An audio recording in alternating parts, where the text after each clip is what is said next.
Buenas, buenas, buenas. Este es otro episodio de Todo Suma. Yo soy Sonia Yael Slutsky, tu anfitriona, y en esta ocasión tenemos como invitada especial a Faiza Haji, que es una experta en la microbiota.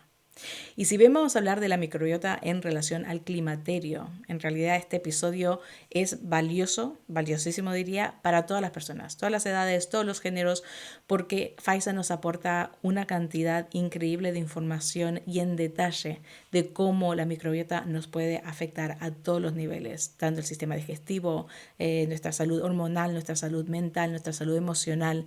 Y en realidad, si bien siempre estamos siendo bombardeados con mucha información de todo tipo, muchas veces contradictoria, de qué hacer, qué no hacer, cómo comer, cómo no comer, pero en el caso de la microbiota, lo que está ocurriendo es que es un campo de la ciencia y la investigación muy reciente. Es recién en los últimos 5 a 10 años que realmente se han podido adentrar en detalle para entender ese enlace tan estrecho que existe entre nuestra salud y la salud de nuestra microbiota. Así que te recomiendo que tengas papel y lápiz a mano, porque realmente yo misma, mientras estaba editando el episodio, en varias ocasiones paré para tomar apuntes, para saber cómo puedo yo gestionar mi microbiota, cómo puedo mejorar la salud de esos microorganismos que viven dentro de mi sistema, y estoy segura que a ti te va a pasar lo mismo. Pero bueno, sin más rodeos, quiero ir directo a la entrevista. Eso sí, vamos a dejar muchos enlaces en la descripción del episodio para que puedas seguir averiguando e investigando sobre este tema por tu cuenta. Pero bueno, vamos al tema.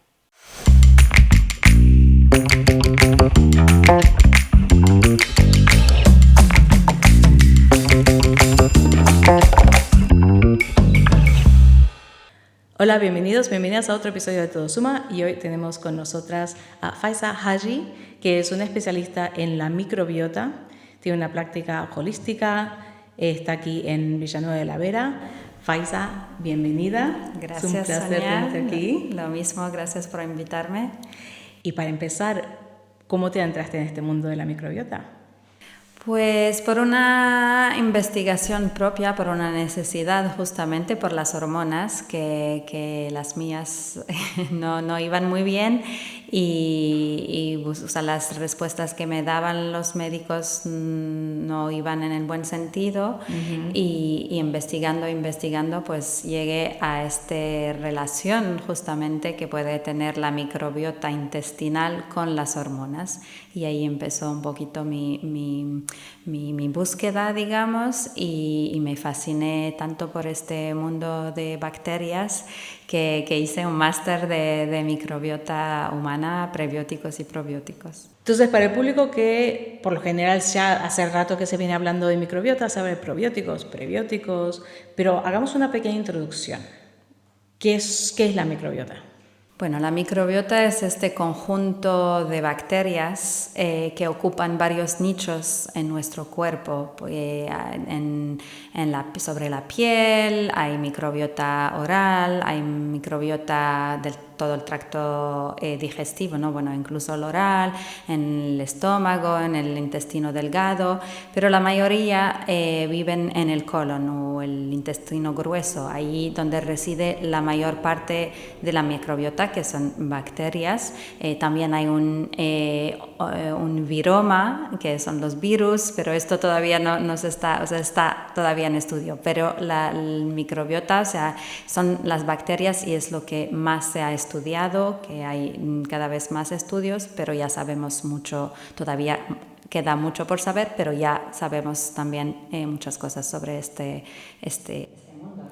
Que esa es la cosa, lo sorprendente es que si bien hace mucho que se sabe que tenemos microorganismos que viven en nuestro cuerpo, es, digamos, en los últimos 15 años, 20 años que ha explotado este campo de la microbiota, y se está viendo que en realidad el enlace que existe entre el bienestar humano y la salud de la microbiota es mucho más cercano, ¿no? Sí, Es como sí. se retroalimenta. Sí, de hecho es debido a la evolución de las técnicas también de analísticas, porque antes eran técnicas de cultivo, o sea, se cultivaban los heces y entonces pues veían una parte, pero hay muchas bacterias que no pueden sobrevivir. Entonces, cuando hace más de 10 años, cuando empezaron todas estas técnicas que llamamos ómicas, o sea, de secuenciación de ADN ADN, entonces incluso si se mueren las bacterias podemos analizar su ADN. Entonces ahí ya, por eso que explotó el campo de investigación sobre la microbiota por esta tecnología que ha avanzado. ¿Y cuáles son una de las cosas claves que el público tendría que saber en general de ese vínculo que existe entre el bienestar de la microbiota y nuestro bienestar? Es que nosotros somos como ¿cómo se dice? Como una casa de huéspedes, vamos a decirlo así, para todos estos microorganismos que conviven con nosotros de manera simbiótica en la mayoría del tiempo y que nos hacen beneficios, ¿no? O sea, ellos se alimentan de lo que comemos. La mayoría de los buenos, para así decirlo, aunque es todo una cuestión de equilibrio, ¿no? Se alimentan de la fibra vegetal, de origen vegetal, y para agradecernos pues nos dan algunos, sintetizan vitaminas, participan en digestión justamente de toda la fibra indigestible y también tienen un rol antiinflamatorio, que son por ejemplo todas las bacterias productoras de ácidos grasos de cadena corta, que son el mayor antiinflamatorio del cuerpo. Entonces hay una relación ahí, aunque todavía este campo de decir que hay una relación clara entre disbiosis, que es un desequilibrio de la microbiota, y una enfermedad, la aparición de la enfermedad, todavía no está claro. En ciertas enfermedades sí, por ejemplo en la diabetes sí que está confirmado que viene primero la disbiosis y la consecuencia es la enfermedad. Pero en otras patologías se ven que hay un desequilibrio, pero no saben si esto es el origen o una consecuencia de la enfermedad en sí. Pero en otras patologías sí que está como comprobado, por ejemplo en la diabetes tipo 2, que primero, y en la obesidad también, primero hay este desequilibrio y como consecuencia aparece la patología. Que eso es enorme. Sí. O sea, eso es fundamental porque siempre en el concepto común de la cultura es que una persona con sobrepeso es por su estilo de vida, pero que hay una causa quizás previa o una cadena de estilo de vida puede haber afectado la microbiota está afectando. Efectivamente, entonces, pues lo que nos lleva a hablar justamente hemos definido cuál es la microbiota, que son todos estos microorganismos que conviven con nosotros en varios nichos, vaginal, piel, pero la mayoría en el tracto digestivo, en el colon. Y también hay varias cosas que afectan a esta microbiota, ¿no?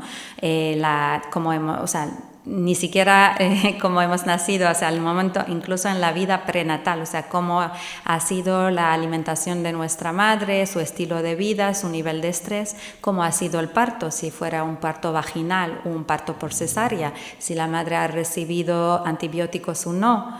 Si también cómo ha sido nuestra alimentación, si hemos tenido acceso a leche materna o leche de fórmula, la microbiota no va a ser igual, la composición no es igual. Y todos los primeros años, los 3 primeros años de vida, son los años donde se forma esta microbiota. Entonces se habla de los 1000 primeros días, que son fundamentales de cómo se va a formar esta microbiota. Entonces todo lo que pasa en esta ventana es muy determinante de cómo va a ser la microbiota adulta y también por consecuencia pues la aparición o no de enfermedades. Y entonces el estilo de vida de la madre, el parto, como la alimentación, pero también si vivimos en el campo o en la ciudad, si tenemos hermanos o no, si tenemos perros, gatos, si tenemos exposición a medicamentos, por ejemplo antibióticos, entonces todo esto afecta a la microbiota. Luego también después de esta ventana de 1000 días, pues también nuestro estilo de vida, cómo nos alimentamos, pero también el estrés que tenemos, el ejercicio, la vida social también, todos estos factores influyen sobre la microbiota. Entonces, si vamos más en detalle en el vínculo, salud, síntomas, microbiota, porque sé que tú lo mencionaste, la microbiota nos ayuda a hacer la digestión, ayuda a que ciertos ingredientes de las cosas que comemos sean más bioaccesibles, nos ayudan a sintetizar las vitaminas, nos ayudan a digerir cosas, pero también hay un vínculo entre las hormonas, también neurotransmisores, y la microbiota. Cuéntanos un poco de eso. Sí, por ejemplo, muchas de los neurotransmisores, ahí entramos en el eje, se habla del eje intestino-cerebro, y por ejemplo el GABA, la serotonina, o sea, mayoría, o sea, el 80%, digamos, están sintetizados por la microbiota intestinal. Y va esta comunicación, esta comunicación está bidireccional, ¿no?, entre el intestino y el cerebro, pero la mayoría de la comunicación va en el sentido intestino-cerebro. Y tenemos la serotonina, es la hormona del bienestar, de la felicidad, esa sensación de bienestar. ¿El GABA qué componente, qué papel juega? El GABA también es como un ansiolítico. Y es el grupo de las bifidobacterias, como manejamos el estrés, nos da también el GABA, y es la familia de las bifidobacterias que sintetizan el GABA mayormente.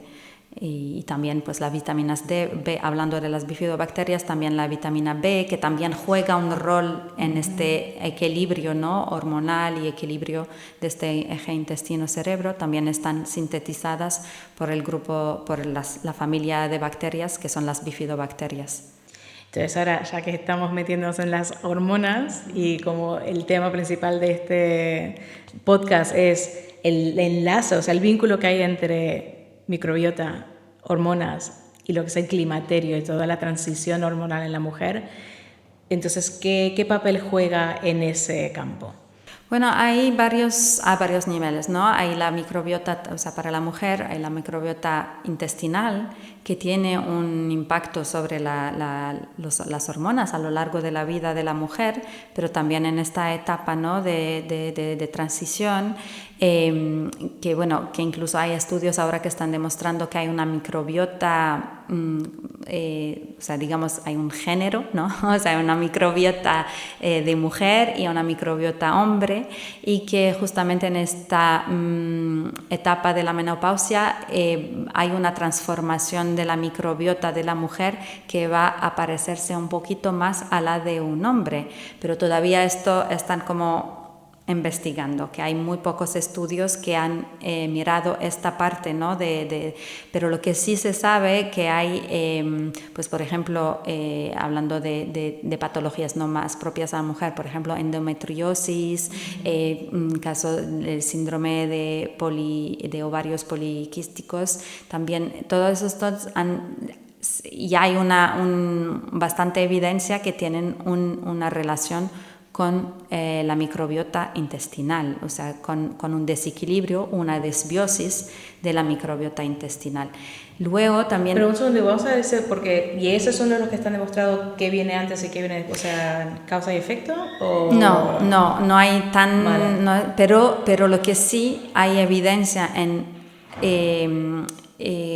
modulando la microbiota, entonces para modular la microbiota es con una serie de probióticos, alimentación, prebióticos, etcétera, mejorar esta microbiota para que vuelva a un estado de eubiosis o de equilibrio, pues mejora la condición. Esto sí que hay mucha evidencia, o sea, cuando hay una mejoría de la composición de la microbiota, pues hay un efecto positivo sobre la condición, ¿no? Sobre la endometriosis, por ejemplo.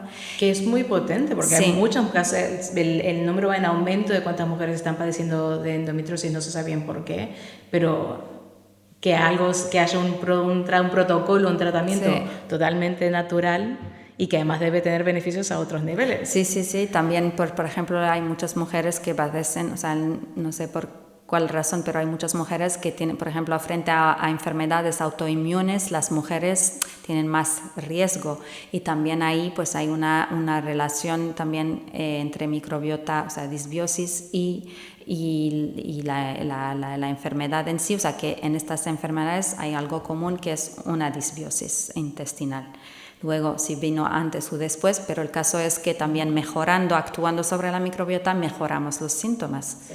Que ya en sí es un gran paso. Claro, enorme. Además, pero eso podemos decir que quizás a niveles altos de estrés, por trauma, se generó un desequilibrio en la microbiota y eso hace o contribuye a que se generen enfermedades autoinmunológicas que, como tú dices, se dan con más frecuencia en la mujer. Y es una manera de atajarlo, ¿no? Claro. Entonces, y me parece fascinante lo que dices de que puede que haya, entre comillas, un género en la microbiota de que un cuerpo de hombre, quizás por sus propios cóctel específico de hormonas, tiende a tener cierta microbiota versus la microbiota que existe en un cuerpo de la mujer.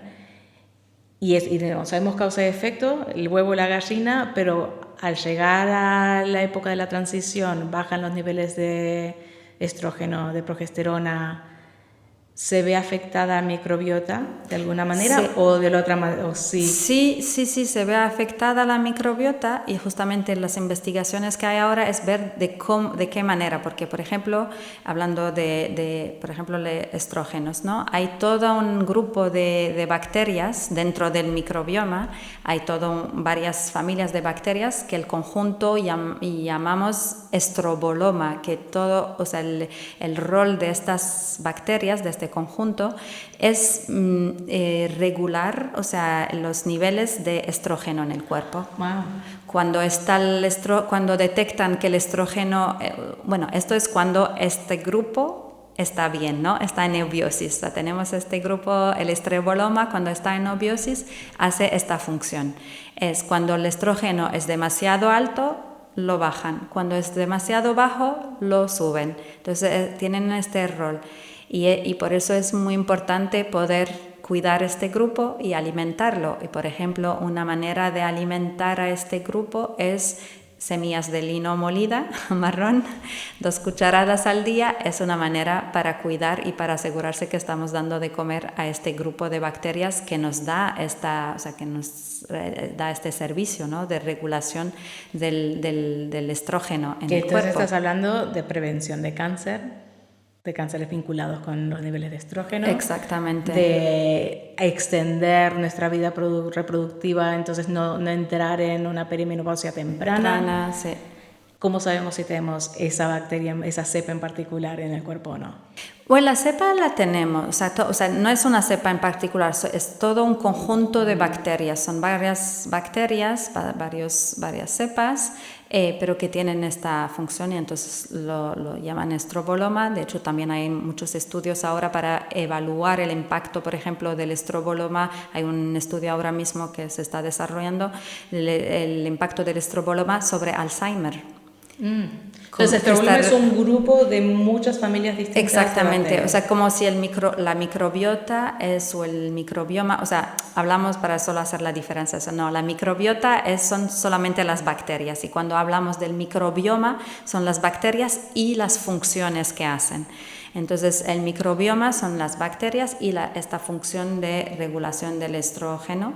Entonces, son dentro todo el microbioma es unos grupos de bacterias, para verlo así. Sí. O sea, es como unas comunidades dentro del microbioma global, pero que se dedican a eso.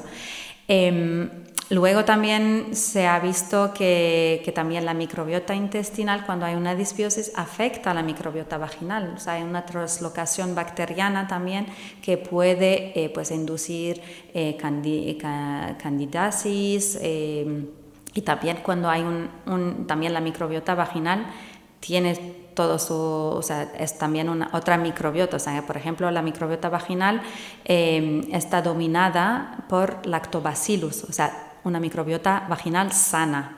No tiene mucha diversidad, mientras en el intestino una mayor diversidad es un indicador de buena salud del microbioma intestinal. Mientras en la vagina no queremos muchas variedades, pero queremos muchos lactobacillus. ¿Por qué? Porque producen bacteriocina, que es como un antibiótico natural, o sea que los lactobacillus mantienen un pH de la vagina muy ácido y es lo que queremos para evitar patógenos. para mantener justamente a las cándidas que forman también parte, ¿no?, del ecosistema. Pero cuando tenemos un ecosistema sano, en eubiosis, con lactobacillus potentes, pues la cándida se queda en un rinconcito y no molesta a los demás. Pero cuando bajan los lactobacillus, que hay también una fluctuación a lo largo por ejemplo, del periodo, ¿no?, del ciclo, cuando todavía estamos en menstruación, pues hay una fluctuación también de esta microbiota, pero también vuelve, o sea, por ejemplo, durante la regla, pues bajan los lactobacillus, pero justo después, pues vuelven a subir cuando todo está en equilibrio. Pero a veces no pasa esto y es justamente este periodo después de la regla, por ejemplo, es un periodo propenso a justamente infecciones, etc. Entonces, y durante justamente este periodo de transición se ve una alteración también de la microbiota vaginal, que bajan los lactobacillus, sube la diversidad, entonces hay otros elementos, estas bacterias, algunas patógenas, y entonces una estrategia justamente para acompañar este momento es poder dar, por ejemplo, prebióticos a los lactobacillus para que sigan fuertes y sigan manteniendo el ámbito ácido, para que no dejen que crezcan otras bacterias, y así pues mejorar la salud vaginal durante este periodo y evitar estas molestias. Y ahora hay prebióticos vaginales, también hay probióticos, y pues por ejemplo hay un probiótico que tiene mucha evidencia científica en todas, o sea, en mantener la salud vaginal, que es el Lactobacillus rhamnosus GR1 y Lactobacillus reuteri RC14, que son dos cepas, porque las cepas son muy importantes a la hora de elegir un probiótico. O sea, hay que ver qué cepa están, porque los estudios se hacen sobre cepas concretas. Entonces, pues este es un producto que se puede encontrar aquí en España fácilmente. Y, o sea, si hablamos de la sintomatología que muchas mujeres pasan en este periodo que estamos hablando, de los sofocos, a veces se intensifican los dolores de cabeza, a veces empiezan a tener vértigo, tinnitus, dolores articulares, dificultades durmiendo, dificultades con la concentración. Hay estudios que indican que tratamiento con prebióticos, probióticos puede llegar a ayudar a por lo menos suavizar algunos de estos síntomas. Sí, hay varios estudios. De hecho, hay estudios que, por ejemplo, mejorando la microbiota intestinal, pues mejoramos sintomatología. Hay también otros estudios, por ejemplo, sofocos, hay estudios con probióticos vaginales, o sea, mejorando la microbiota vaginal, mejoramos los sofocos. Hay estudios mejorando la microbiota vaginal con probióticos específicos o prebióticos o estilo de vida, porque al final lo que más afecta a la microbiota es nuestra manera de alimentarnos, nuestros ritmos circadianos, el ejercicio que hacemos, el manejo del estrés, etc. Y luego pues viene efectivamente el prebiótico primero, o sea, es como también una manera de alimentar de manera específica a una familia de bacterias, porque el prebiótico llega intacto, es una fibra vegetal por lo general, o también, como en el caso de los galacto-oligosacáridos, también es extracto de leche, pero no contiene leche, pero alimenta de manera muy específica a un grupo de bacterias. Y luego viene un probiótico específico, pero no cualquier probiótico mezcla, o sea, que cada... Sí, el indicado, ¿no?, para el síntoma que uno quiere exactamente, atajar. Pero también en este momento, o sea, se ven, por ejemplo, muchas mujeres con síndrome de intestino irritable. Entonces, mejorando también esta patología, se mejoran también los otros. Por ejemplo, hablando de los dolores de cabeza, esto también es un indicador que hay muchos lipopolisacáridos, que son unas endotoxinas que liberan las propias bacterias. Entonces, también cuando hay un desequilibrio, hay mucha endotoxina. Entonces, el hígado no puede con tanta endotoxina y resulta en un mayores dolores de cabeza. Entonces, mejorando también esta sintomatología, pues mejoramos también el dolor de cabeza. Y hablando también del tema del sueño, pues los neurotransmisores, ya habíamos hablado de esto, que tienen también un rol para poder conseguir un sueño reparador, profundo, pues también tienen que ver con la microbiota. Entonces hay probióticos específicos, o que lo llamamos incluso psicobióticos, que son probióticos demostrados con un efecto psicológico beneficioso para conseguir sueño, que hay varios, que hay Lactobacillus plantarum PS128, que hay también una mezcla que se llama Cerebium, o Lactobacillus rhamnosus GG también, que tiene mucha evidencia como, o sea, incluso clasificado como psicobiótico. Y también prebióticos, por ejemplo, el galactoligosacáridos, justamente lo que tengo para aquí también, pues alimenta a las bifidobacterias y, por ejemplo, con hay mucha evidencia, hay muchos estudios que se han hecho en mujeres en el periodo de transición, pero también postmenopausia, para mejorar temas de ansiedad, depresión, sueño, sobre todo en este ámbito que se han hecho. Luego pues hacen estudios según la dosis, también la dosis es muy importante, entonces hay varios estudios mirando varias dosis. También pues mejora, por ejemplo, la fijación del calcio, la absorción del calcio, del magnesio, porque también estas mismas bacterias pues nos ayudan también a absorber todos estos minerales. Entonces, cuando hay un desequilibrio, pues también entonces, bueno, si absorbemos menos magnesio, pues también afecta a nuestro sueño, a nuestro... Claro, o sea que no es solamente cuestión, porque mucho del enfoque hasta ahora, y creo que a partir de los 60, 70 que empieza a expandirse toda la industria de los suplementos, los complementos, ha sido: si me falta calcio, tomo la pastillita de calcio; si me falta magnesio, me tomo el suplemento de magnesio. Pero estamos hablando de que si no cuidas, si no tienes a la microbiota indicada para poder absorber y procesar esos elementos, estás gastando dinero en algo que claro, no vas a poder absorber necesariamente. Y también pues de manera holística, volviendo a lo mismo, pues nuestra dieta debería proporcionar todos estos elementos, pero hay que poder absorberlos de la dieta. Sí, creo que había, no me acuerdo ahora, tengo que buscar quién lo dijo, pero no es tanto, por esta la frase somos lo que comemos, pero ya somos lo que podemos digerir. Exactamente. Y vamos a un par de cositas. Una, por ejemplo, si tienes que decir el estilo de vida y dieta ideal para poder cuidar de esa población tan fundamental de microbiota en nuestro sistema, para mantenerlo diverso, para mantenerlo equilibrado.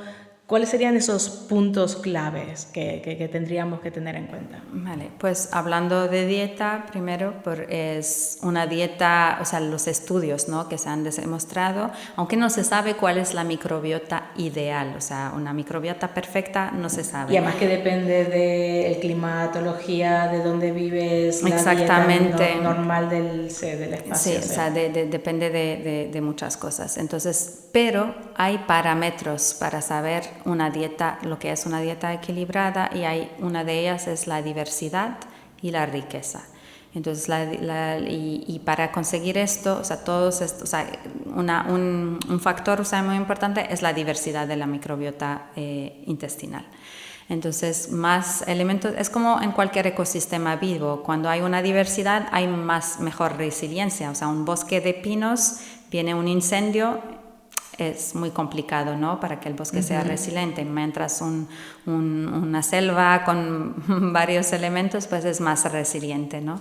Entonces, y para tener esta diversidad es una alimentación diversa, pero o sea, lo que se dice es como 80% de origen vegetal. No es una dieta vegetariana o vegana, es una dieta diversa, pero con este aporte muy importante de alimentos de origen vegetal. ¿Por qué? Porque la microbiota simbiótica, o sea, las bacterias beneficiosas se alimentan de la fibra vegetal.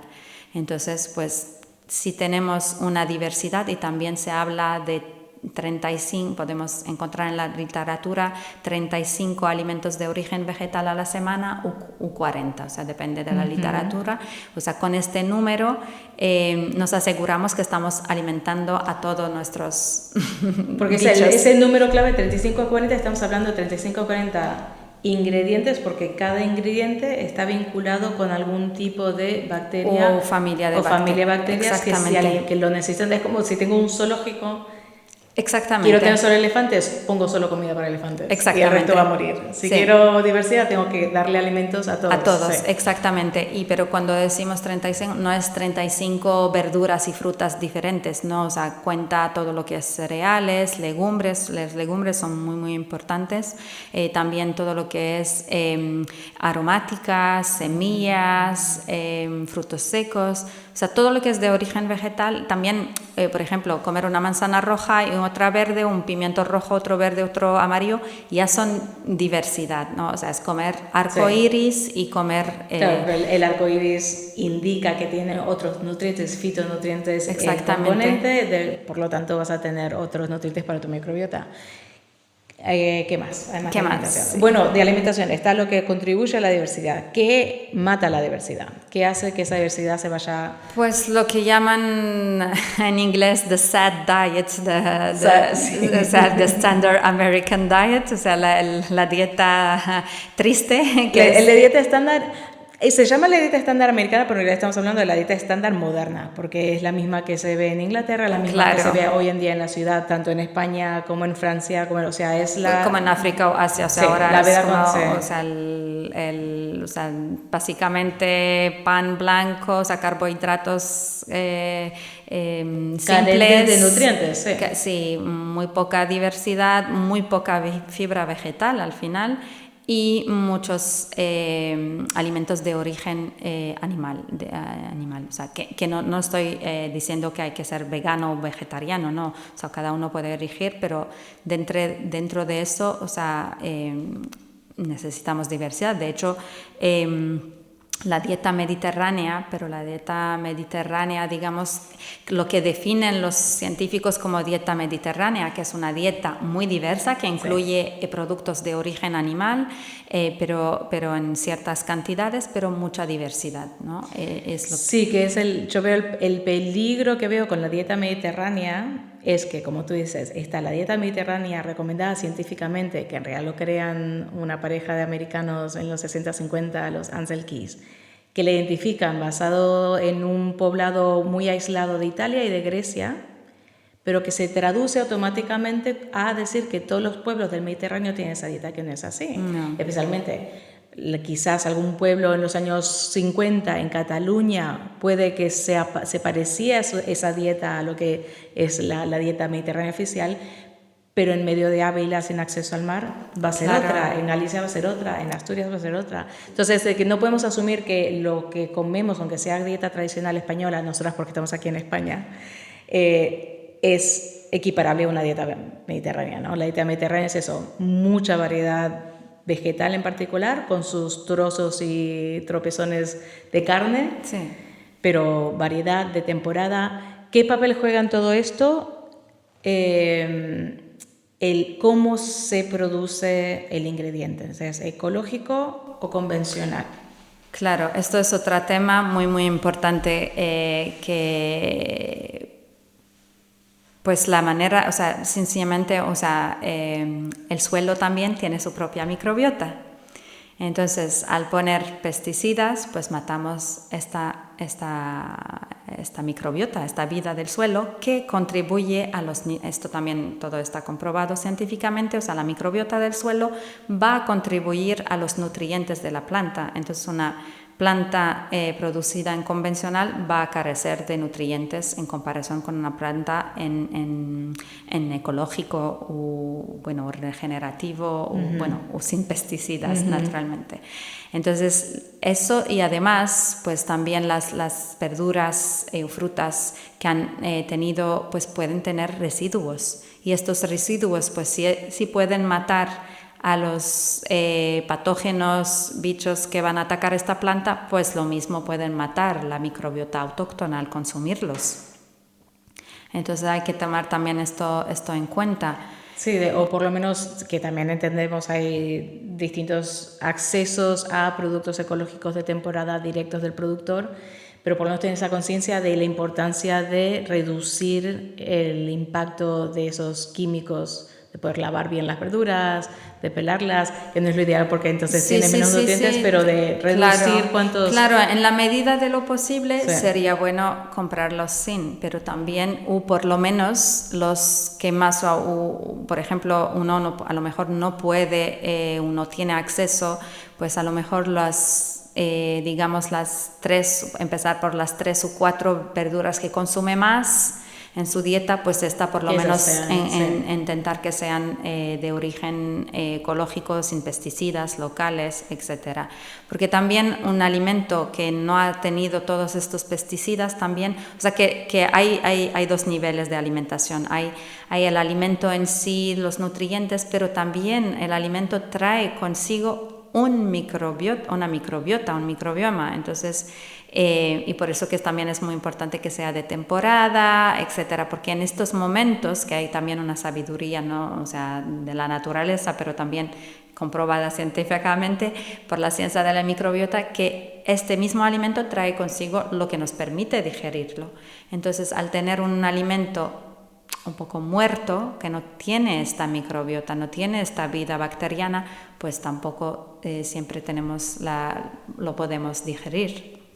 Y bueno, luego hay otros. Que entonces me hace pensar, porque si vamos profundizando, ¿no? Y después quiero que volvamos un poco a lo que es el climaterio y demás, pero es no solo la diversidad y variedad de verduras, sino algo que a veces se carece, que es en lo posible algunas de estas, no todas, pero comerlos en crudo.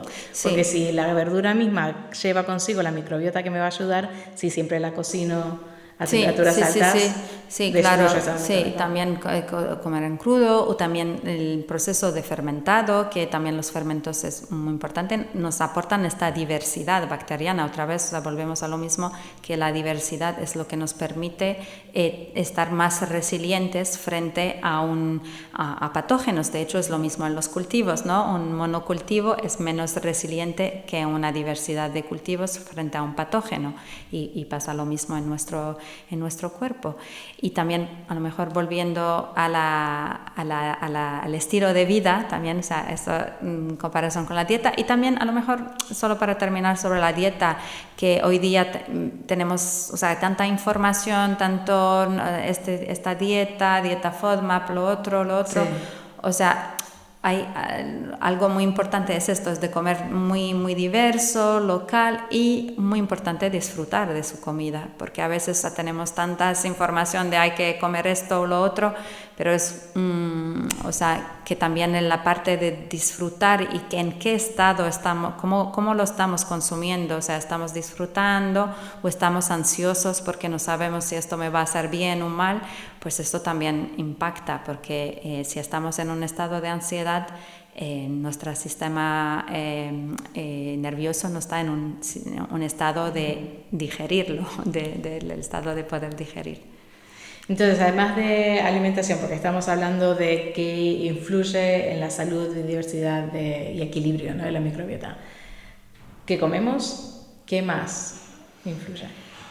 El estilo de vida, de cómo dormimos, que si respetamos los ritmos circadianos, si nos exponemos a las horas del día, si vemos el sol, sobre todo por la mañana, si nos estamos acostando demasiado tarde, o sea, todo el ritmo circadiano, ¿no? También si hacemos un tipo de ejercicio físico moderado, porque aquí también hay muchos estudios del impacto del ejercicio sobre la microbiota. Entonces un sedentarismo no está bueno, pero tampoco un exceso, o sea que también, por ejemplo, bajan las bifidobacterias en ejercicio extremo, ¿no? Entonces puede ser contraproductivo. En equilibrio y diverso. Exactamente. Sí. Entonces, y bueno, ¿qué vida social tenemos? También, o sea, que también tener una vida social, estar en contacto con la naturaleza, también nos da esta diversidad, ¿no? Bacteriana, tener animales. Entonces, también esto afecta. También el consumo de, por ejemplo, de medicamentos antibióticos, pero también antimicrobianos, porque a veces incluso antimicrobianos naturales, pues también pueden, o sea, si tienen este efecto antimicrobiano, sobre patógenos también lo tienen. Entonces también cosas claves, claro, si tienes una gastroenteritis o por alguna razón tuviste que tomar antibióticos, que es el momento clave de tomarse un tiempo de poder repopular la microbiota, ¿no? De poder volver a un equilibrio, porque no todos los antibióticos, pero muchos pueden totalmente destruir la microbiota. Sí, de hecho hay incluso algunos, por ejemplo, géneros de bacterias que lo tenemos en muy pequeños porcentajes, ¿no? En el ecosistema, sin embargo forman parte de nuestro ecosistema, pues con una tanda de antibióticos pues pueden desaparecer completamente. Pero bueno, también los antibióticos pueden salvar vidas y que también... Totalmente, entonces, todo...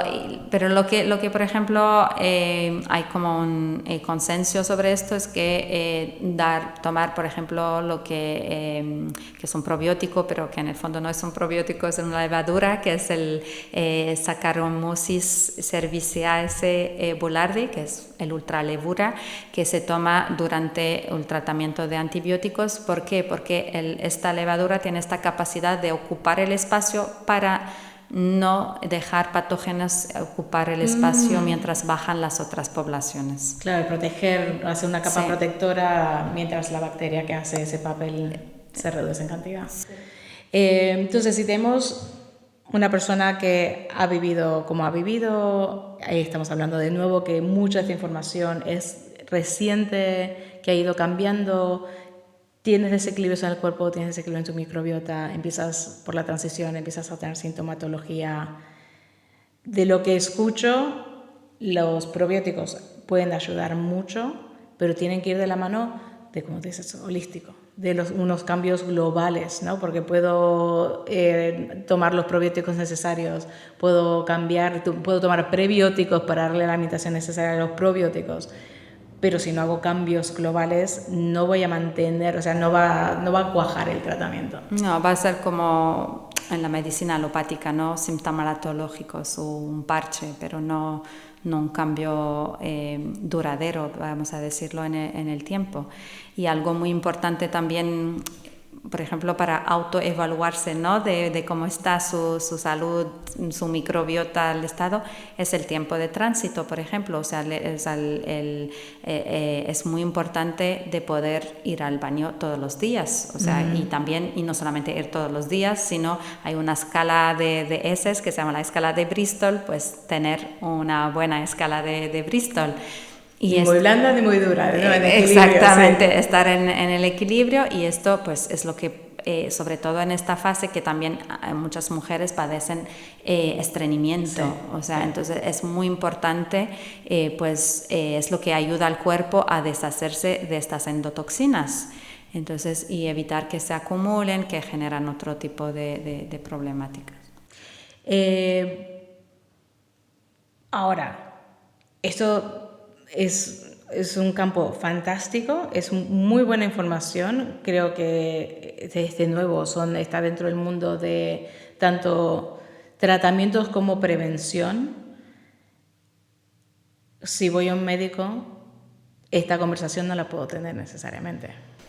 No todos los médicos, o sea, se está desarrollando. De hecho, el máster que he hecho era un máster dirigido a sanitarios. O sea, la mayoría de mis compañeros eran médicos, incluso había una ginecóloga, dentista, psiquiatra, o sea, gastrólogo, o sea, que se está desarrollando, pero claro, todavía no es como la mayoría. Es una especialización. ¿Y cómo puede una persona encontrar a un médico o ginecóloga que también que trabaje este aspecto, que conozca, que tenga esta maestría en probióticos? Bueno, nosotros con una compañera justamente del máster hemos creado una plataforma que es mibiotico.com, que justamente, tiene una parte de directorio donde pues vamos poniendo personas que tienen, este perfil para justamente orientar y facilitar la información. Pero esto es investigando y de hecho la SEMIPIP, la Sociedad Española de Microbiota, Prebióticos y Probióticos, por ejemplo, sobre su página pues hay mucha literatura, hay también muchos profesores, etcétera, pues también es un buen lugar también para investigar, para preguntar también sobre profesionales. Y pondremos enlaces con todas las páginas Claro, web que acaba de decir, sí. los pondremos en la descripción. Sí. Sé que en conversaciones previas hemos hablado de una prueba de heces que se puede llegar a hacer también para tener un mapa más claro de qué tipo de microbiota tenemos en nuestro organismo. Sí. Cuéntame un poco de cómo Bueno, es. que hay varios, hoy día pues hay varios estudios que se pueden hacer y bueno, tanto de la microbiota intestinal como de la microbiota vaginal también hay también test de microbiota vaginal, también hay un test como más sencillo que se puede hacer como de manera, vamos a decir, casera, el test de microbiota vaginal es el test de pH, o sea que hay unas tiras de pH especial para vagina y con eso podemos saber, por ejemplo, si un pH de 4,5, o sea de 4,5, tenemos un ecosistema en obiosis, o sea, está sano porque estamos teniendo las buenas bacterias que están haciendo... Porque tira ácido. Exactamente. Sí. Luego a nivel intestinal pues hay varias pruebas, bueno, como en todo, ¿no? Cuando se pone de moda pues hay de todo en el mercado.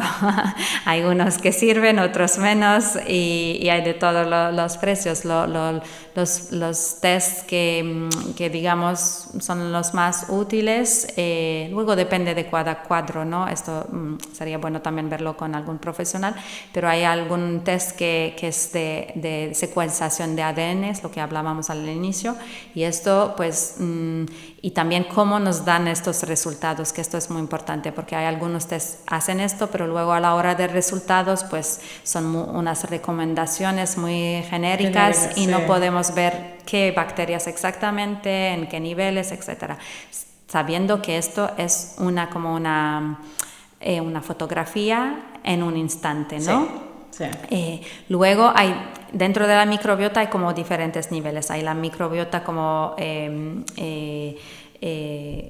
core, ¿se dice core? Central, digamos. Central, sí, central, y entonces, esta como no se va a cambiar, o sea, incluso si es una imagen no va a cambiar de un día para otro ni una semana para otra. Entonces, y luego hay como una microbiota periférica que está con 3 días cambio de alimentación, en 3 días cambia. Eso es importante, que no está vinculado en parte, pero con qué velocidad uno puede llegar a cambiar. Entonces hay la microbiota, esa, la básica, que es la que llevas contigo, que quizás la tienes desde el nacimiento, que lo heredas, digamos, de tu madre, de la alimentación en esos años claves en la niñez. Pero eso, o sea, estás hablando de que en unos días, en unas semanas, toda esa microbiota periférica puedes ya empezar a ver cambios y a sentirlos y tener... Claro, y a sentir beneficios también de estos cambios.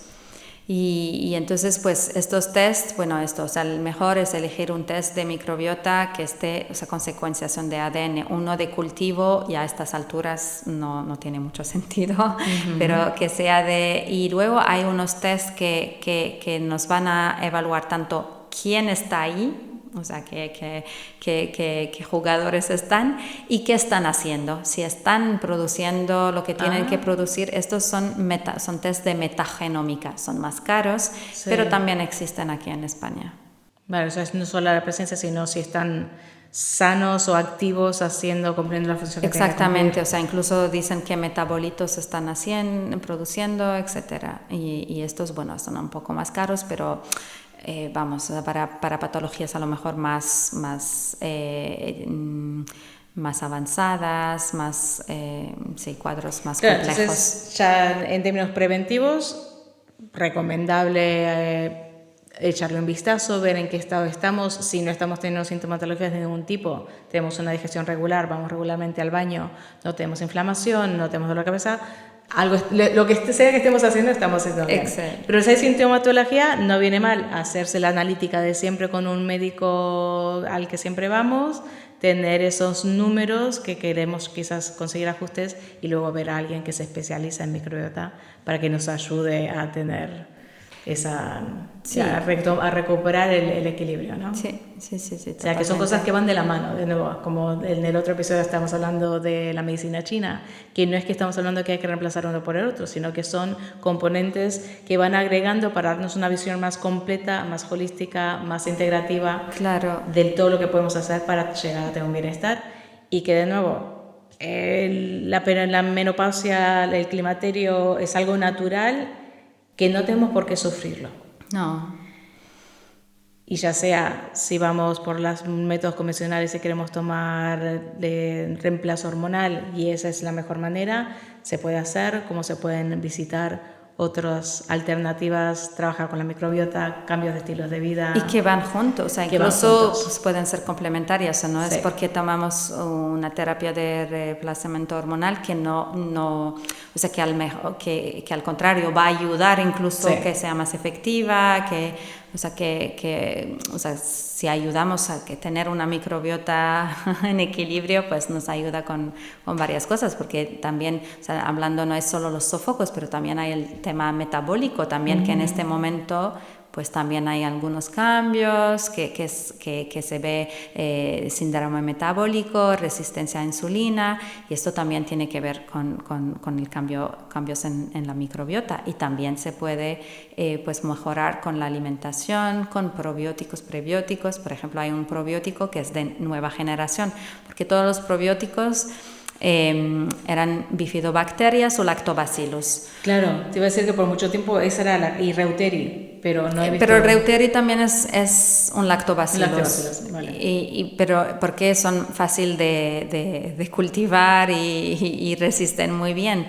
Pero, por ejemplo, hay un nuevo probiótico que, de hecho, no se puede ni siquiera hablar de probiótico porque el microorganismo, porque un probiótico es un microorganismo vivo que administrado en una cierta cantidad, entonces tenemos que, o sea, en el producto tienen que indicar qué cantidad exacta y que tiene un beneficio para la salud demostrado en humanos, no en ratones, sino con ensayos clínicos en humanos, y ahí se puede llamar probiótico. Pero, por ejemplo, hay una bacteria que se llama Akkermansia, que esta bacteria es central en el tema metabólico, justamente es muy importante. Y esta bacteria, pues la podemos alimentar, ¿no? O sea, hay maneras de alimentarla, por ejemplo, con polifenoles, o por ejemplo con granada, zumo de granada, remolacha, todo esto alimenta a la... Que son los polifenoles, están muchas veces en esa sensación áspera, ¿no?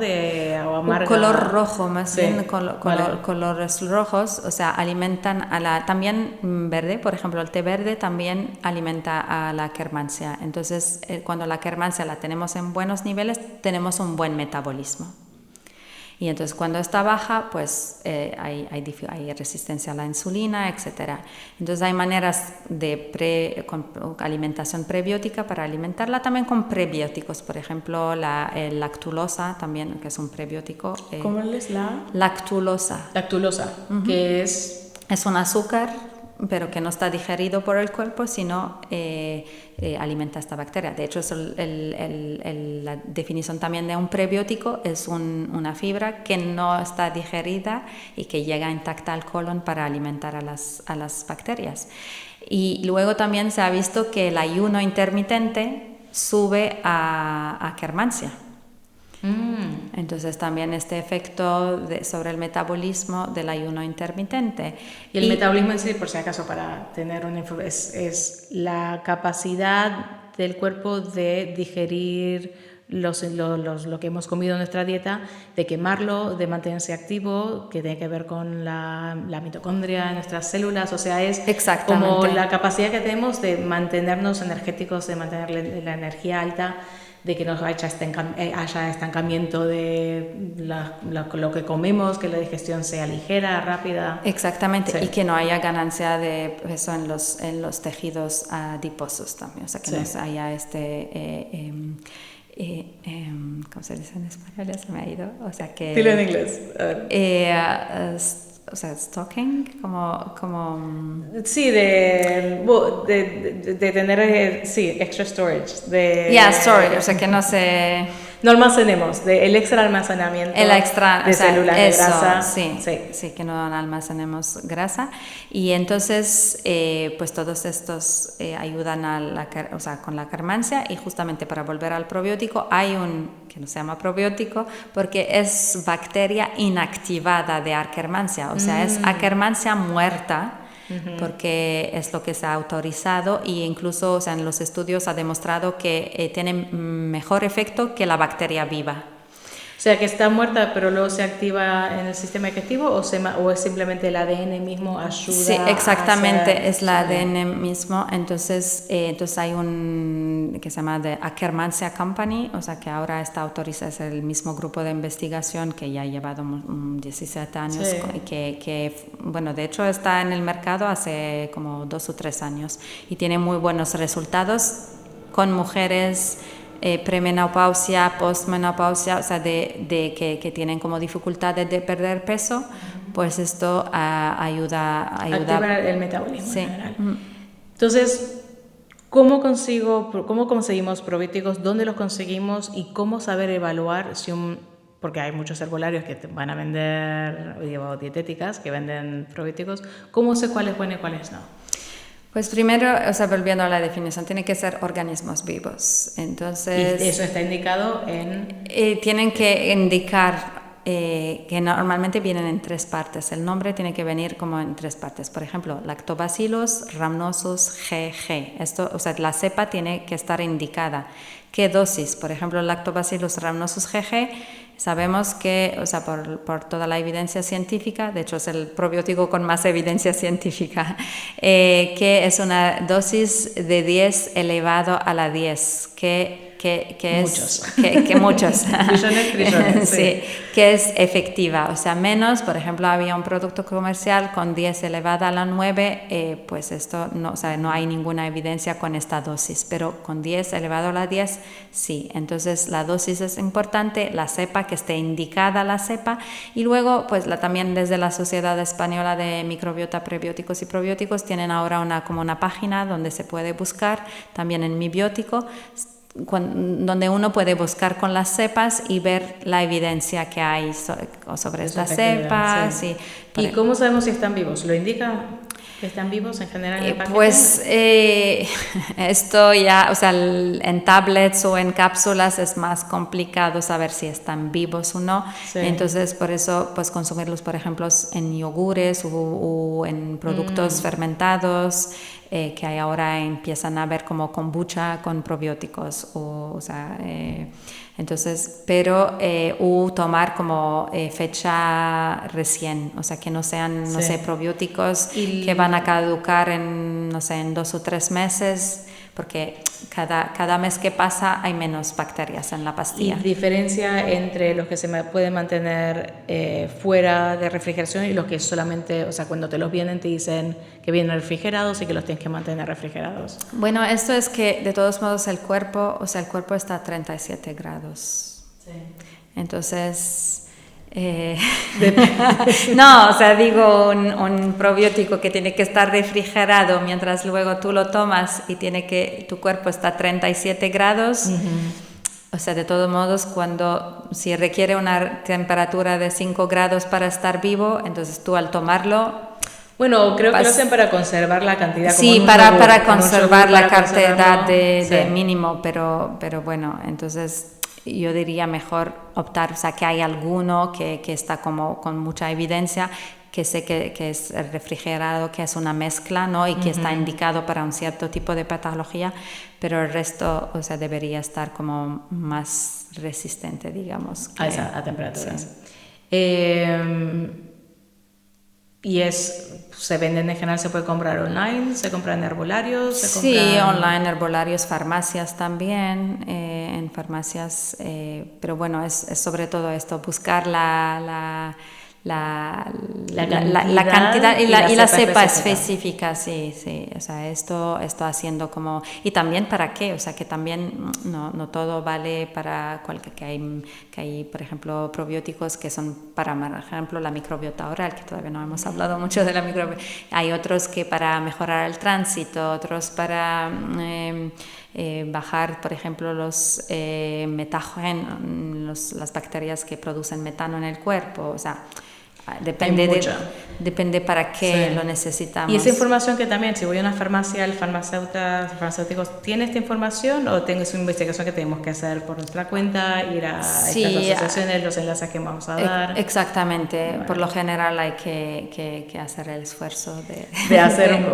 Todavía no estamos ahí. Sí, que hay unas guías que podemos buscar. Y otro es, si voy a ir por querer tomar fermentados y tener esa diversidad con yogures o la kombucha o un kefir, ¿cómo sé? Porque también hay mucho en el mercado y no todos necesariamente, aunque lo llamemos kefir o lo llamemos kombucha, tiene esa microbiota viva que me va a ayudar. ¿Cómo distingo? Pues también por lo general, volviendo a lo que habíamos hablado, ¿no? Un alimento que es más ecológico, local o también pues que por ejemplo la kombucha, también haciendo una investigación, porque la kombucha, o sea, que ha sido fermentada, que no es como solamente tomamos un poco y agregamos más agua y más que en la kombucha sí tendría que estar refrigerado, ¿no? Si sí, no está refrigerado, no va a tener eso, mucho...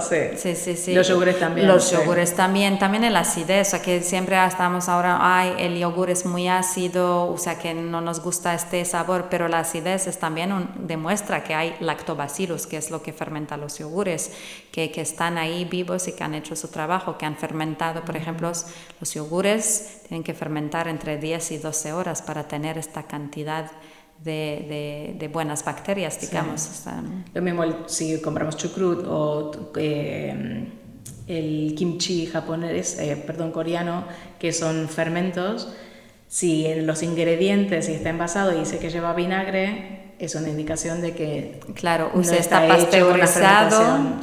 Si está pasteurizado, pues ya no está. O sea, que a lo mejor tenemos postbióticos, sus bacterias inactivas que pueden aportar. Pero ya si buscamos estas bacterias vivas, si está pasteurizado, obviamente no están. Bueno, pues la conversación fascinante, es un mundo que por suerte se está expandiendo, se está extendiendo, hay cada vez más personas que lo conocen. ¿Algo que sientes que se ha quedado fuera, que la gente debería saber o que quisieras reiterar?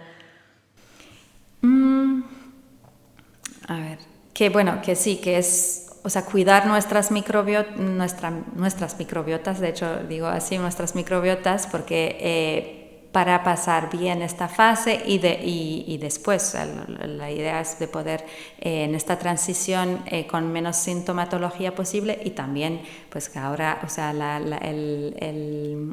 ¿cómo se dice? La esperanza de vida es más larga, pues también después de eso, o sea, en la postmenopausia, seguir teniendo buena salud y tanto física como cognitiva, pues parece que cuidar de las microbiotas, tanto la microbiota oral también, o sea, todo que por ejemplo en esta fase también podemos ver como sangrado de encías, etcétera, es también pues cuidando de esta microbiota que también tiene un efecto. La microbiota oral está comprobado que tiene un efecto sobre la salud cardiovascular, que también es algo que bueno, en esta fase es muy importante también, que también pueden aparecer problemas de hipertensión y demás. Entonces, cuidando de la microbiota oral, con una buena higiene oral, por supuesto, pero con también productos que no dañan a la microbiota oral y también pues alimentando, por ejemplo,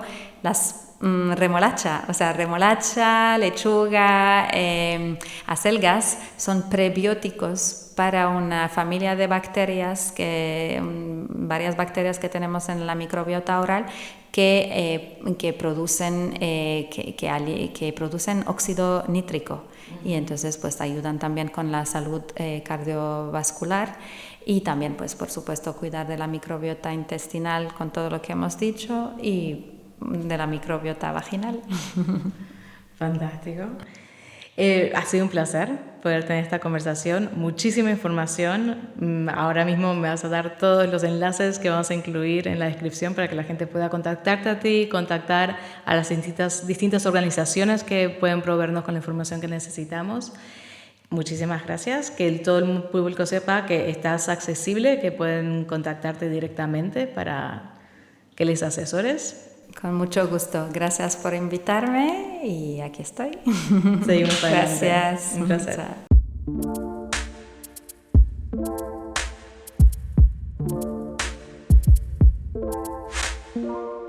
Este programa fue producido por Movimiento Suma, una asociación sin ánimos de lucro que promueve vidas sostenibles a través del movimiento y la nutrición. Si quieres saber más sobre nuestros programas y lo que ofrecemos y quiénes somos, puedes visitar nuestra página web a movimientosuma.com, suma con 2 M's. También puedes seguirnos en Instagram, en Facebook y en YouTube. Gracias por escuchar.